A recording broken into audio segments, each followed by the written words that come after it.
भी समझ रहा हूं। मैं भी ऐसी बात नहीं, इसलिए मैंने कल पहले ही कह दिया था कि वो मुनिराज गृहस्थों को उपदेश देने का अधिकारी नहीं है जिसने गृहस्थी का पुराण नहीं पढ़ा हो। वो व्यक्ति संयम लेने का अधिकारी नहीं है जिसे शादी का अब्रह्म का ज्ञान नहीं हो। उस पुरुष को शादी करने का अधिकार नहीं है जिसको स्त्री पुराण नहीं आता हो। कौन सा पुराण? और स्त्री को शादी करने का अधिकार नहीं है जिसे ससुराल पुराण नहीं आता हो। जो महिलाएं पीहर छोड़े उसके पहले ससुराल पुराण पढ़ें। ससुराल में कैसे रहा जाता है, कैसे जिया जाता है, सासुआं कैसी होती हैं, पति कैसा होता है, ननद कैसी होती है, क्या क्या होते वो पूरी मुझे पता नहीं। ये शादी करने के पहले पढ़ लेना कि जेठ कैसा होता है, देवरानी कैसी होती है। हाँ, ये भी पढ़ लेना कि जेठ यदि तुम्हारा पति भाई का भक्त हुआ तो जेठ साहब तुम्हें दाव पे भी लगा सकते हैं। पुराण में पढ़ लेना। लगाया था कि नहीं द्रौपदी को? अर्जुन भाई का पक्ष था, भाई के प्रति कुछ नहीं बोल सकता। तो तुम्हारा पति भाई का इतना भक्त है कि वो तुम्हें भी दाव पे लगाएगा तो भी मना करने वाला नहीं है। ये पति पुराण में पढ़ना। ससुराल पुराण, ससुराल पुराण। ससुराल में जाने के पहले कितनी दुर्घटनाएं हो सकती हैं, कितने कांड हो सकते हैं, तुम्हारे जीवन में कितने संकट आ सकते हैं, और हो सकता है कि तुमने गड़बड़ किया तो तलाक भी हो सकती है। इसकी तैयारी करके रखो। शादी होने के पहले देखो, सोचो। जैसे हमने एक बार कहा था ना, चंद्रगुप्त से पूछा चाणक्य ने, क्या कर रहे हो चंद्रगुप्त? बड़े युद्ध की तैयारी कर रहा हूं। बोले क्यों? बोले पक्का गुरुजी जीतूंगा। तो चाणक्य ने क्या पूछा? यदि हार गए तो क्या तैयारी है? अरे साहब, जीतने की तैयारी पूरी है, हमने पहले जीत के आएंगे तो ऐसा महोत्सव मनाएंगे, ऐसा करेंगे। चाणक्य 100% जीतेगा, लेकिन हार गए तो क्या तैयारी है? ऐसे ही मैं कल का प्रवचन बहुत महत्वपूर्ण था। तुम्हारी शादी हो रही है, ठाट बाट से हो रही है, यदि तलाक हो गई तो क्या तैयारी है? इट मे बी पॉसिबल, संभव है कि नहीं? बोलो, तैयारी क्या है? तुमने शादी की तैयारी कर ली, तुमने सब तैयारी कर ली, लेकिन एक तैयारी ये कहो, एक हिम्मत से जाओ, यदि तलाक भी होती है तो मैं तैयार हूं, मैं मरने वाली नहीं हूं, मैंने तैयारी कर ली है। वहां सब तुम्हारे लिए मान करने वाले मिलेंगे, मत समझना अपमान करने वाले होंगे। सासू दुख देने वाली मिली, क्या तैयारी है? कोई भी दुर्घटना, हर व्यक्ति को अच्छे समय में बुरा समय आ जाए तो क्या तैयारी है? आप यात्रा पे जा रहे हो, गाड़ी नई है, सब कुछ है, लेकिन रास्ते में पंचर हो गया तो क्या तैयारी है?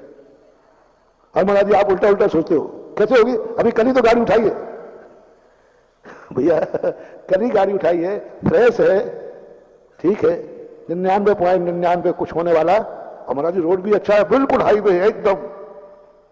नहीं, नीति कहती है 0.1% यदि रास्ते में पंचर हो जाए तो क्या तैयारी है?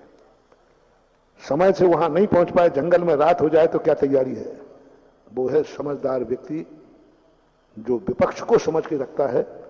कल के प्रवचन के आज का प्रवचन पक्ष कोई नहीं, विपक्ष की तैयारी करके रखो। तुम सब अच्छा कल्पना कर रहे हो, ससुराल में जाऊंगा तो ये होगा, ये होगा, ये होगा, ये होगा। यदि इससे उल्टा हुआ तो क्या तैयारी है? वैसे ही आप भी, पत्नी आएगी शेख चिल्ली जैसा, हाँ तुम लोग खूब ख्वाब सजाते हो, पत्नी आएगी, हमारे ठाठ होंगे, ये होगा, ये होगा, और उल्टी निकल गई तो क्या तैयारी है? क्या तैयारी है? वो है समझदार व्यक्ति। उसकी समझदारी कह रहा कि नहीं, मेरी उसकी भी तैयारी है। रास्ते में जा रहे हो, सकुशल पहुंचोगे, साधु आज जिंदा है, लेकिन दूसरे क्षण शाम को सो रहे हैं, कार्तिकेय परीक्षा काल, शाम को सो रहे हैं, बड़ी खुशी खुशी सो रहे हैं, कायेश्वर कर रहे हैं, सब कुछ कर रहे हैं, रात में सुबह नहीं उठ पाए तो क्या तैयारी है? जैन दर्शन। तुम रात में सकुशल सो रहे हो, कुछ भी नहीं, यदि रात में सोते सोते मर गए तो मर सकते हैं कि नहीं भैया? बोलो, बहुत सारे लोग मरे, उठे नहीं, उसमें अपना नंबर है, मर सकते हैं तो क्या तैयारी है? नहीं महाराज आप उल्टा क्यों देते? हम सुबह उठेंगे, पूरी प्लानिंग बनाई। नहीं, हम तो 99.99 तुम सुबह उठोगे, 0.1% नहीं उठेगी तो क्या तैयारी है? जैन दर्शन कहता है 1.1 की तैयारी करो, 9 बार नमोकार मंत्र पढ़ो, जब तक मेरी निद्रा है तब तक मैं सब कुछ त्याग करता हूं, सब कुछ अन्न जल का परिग्रह का त्याग करता हूं। प्रभु तेरे और मेरे अलावा कोई नहीं, जब तक मैं निद्रा में हूं। अब निद्रा में मर भी जाएगा तो वही गति होगी जो त्यागी की होगी। ये है जैन दर्शन। कौन कह रहा है गला दबा के मार रहा है? गला दबा के नहीं मार रहा। यदि मर गए तो तैयारी है, यदि मर गए तो तैयारी है। मैं कायोत्सर्ग करके सोया था, सब राग द्वेष करके सोया था, त्याग करके सोया था, सबसे क्षमा सोया था, 9 बार नमोकार मंत्र पढ़ के सोया था। लो साहब, अब ये 9 बार नमोकार मंत्र ने क्या तैयारी करा दी तुम्हारी? यदि सोते समय मर भी जाऊंगा तो वही फल मिलेगा जो नमोकार मंत्र पढ़ते पढ़ते मरने वाले को मिलता है। परसों का प्रश्न याद रखो।